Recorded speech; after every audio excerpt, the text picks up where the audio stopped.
Oi, eu sou o Victor e hoje eu estou aqui no meu canal para trazer curiosidades maravilhosas para você. E hoje aqui no meu canal eu vou falar um pouco sobre a vida dos morcegos, esses divos maravilhosos que muitas pessoas têm medo e preconceito de falar sobre ele. Bom, gente, agora eu estou aqui com a Ana Laura, que é mestrando, e ela vai falar um pouquinho da vida dos morcegos e também do trabalho que ela faz. E também ela vai falar como que funciona a ecolocalização dos morcegos.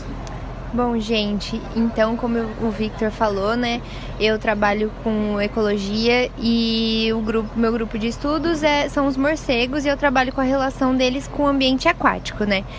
Os morcegos, eles são um grupo ali que as pessoas têm muito medo, só que, na verdade, a gente precisa tentar conhecer um pouco mais eles, né, porque tem uma diversidade de espécies, né, no mundo a gente tem mais de 1000 espécies, no Brasil atualmente a gente tem 186, e elas se alimentam de coisas diferentes e também a gente pode ter muitos benefícios, né, com elas. Elas ajudam no controle de insetos não desejáveis, ajudam também na polinização, também na questão do reflorestamento, né? E além deles enxergarem, eles têm um sistema de ecolocalização, né? Que eles utilizam o som, né? Eles emitem ondas sonoras para eles se localizarem no espaço, né? Entenderem o que está acontecendo ali, se tem um obstáculo para eles desviarem, né? E também para caçar. Então, onde tem um inseto, eles conseguem se aproximar desse inseto, saber a localização exata através do som. E também para comunicação social entre eles, né? Então, essa é uma área que a gente estuda também e o nome é bioacústica, e através disso a gente consegue saber que espécie que é pelo som dela, né? Se aquela espécie está se alimentando naquele local, entre outras coisas. Bom, pessoal, agora a Ana Laura vai mostrar um pouco de como é feito esse processo da ecolocalização. Bom, gente, então, para estudar a bioacústica dos morcegos, né, o primeiro a gente tem que ir lá, colocar um gravadorzinho de som e gravar esses animais, né? Depois disso a gente coloca aqui, a gente transfere para o computador em um programa específico que a gente consiga analisar. Porque os sons que os morcegos emitem, né, algumas espécies a gente pode ouvir, mas outras, esse som ele é emitido numa frequência muito mais alta do que os ouvidos humanos conseguem ouvir.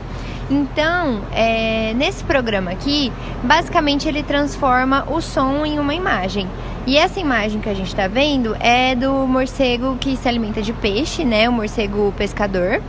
E através desse aplicativo também a gente consegue fazer com que esse som fique audível aos ouvidos humanos. Então aqui a gente consegue como se fosse desacelerar o som deles. Então, nesse programa, né, a gente consegue ouvir também sons que normalmente não são possíveis, né? Então, aí, dessa forma, a gente consegue estudar as espécies e um pouco do seu comportamento. Muito interessante, né, pessoal? A gente consegue ver que para tudo nessa vida também precisa de um estudo. Muito obrigado, Ana Laura, por conceder essa entrevista. E que espero que possamos nos encontrar mais vezes em outras oportunidades. Obrigada a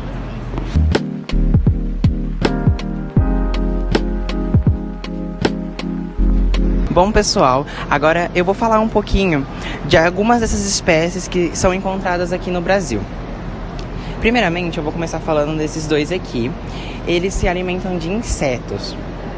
Esse daqui, por ele aparentar ser um ratinho, muita gente confunde. Ele parece um ratinho, mas não é um morcego. O que acontece? Quando ele está no alto, e ele está voando, ou está no alto, alguma coisa acontece dele cair no chão, ele não consegue voar novamente do chão para o alto, por conta da sua estrutura do seu corpo, da asa e tal. Aí muita gente acaba confundindo ele com ratinho, quer matar, alguma coisa do tipo. Mas não pode, pessoal, porque eles são divos, não pode fazer isso. Eles também não merecem isso. Esse daqui, ele se alimenta de peixes. Como é que funciona essa alimentação? Ele não vai pegar e vai entrar dentro da água para pegar o peixe.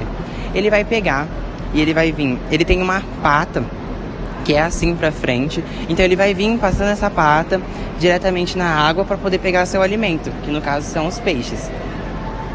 Esse daqui, que parece um rinocerontezinho, ele se alimenta de frutos, o que ajuda muito no reflorestamento e em plantação de outras árvores, porque conforme ele faz as suas necessidades, a semente sai ali também, e isso ajuda muito. Esse divinho aqui, ele se alimenta de néctar, quase um beija-flor.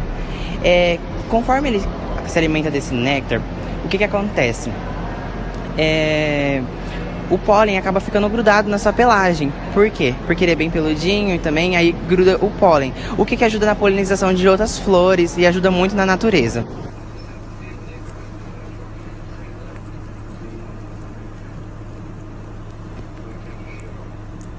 Infelizmente, muitos ainda maltratam os morcegos por medo e por conta dos seus mitos.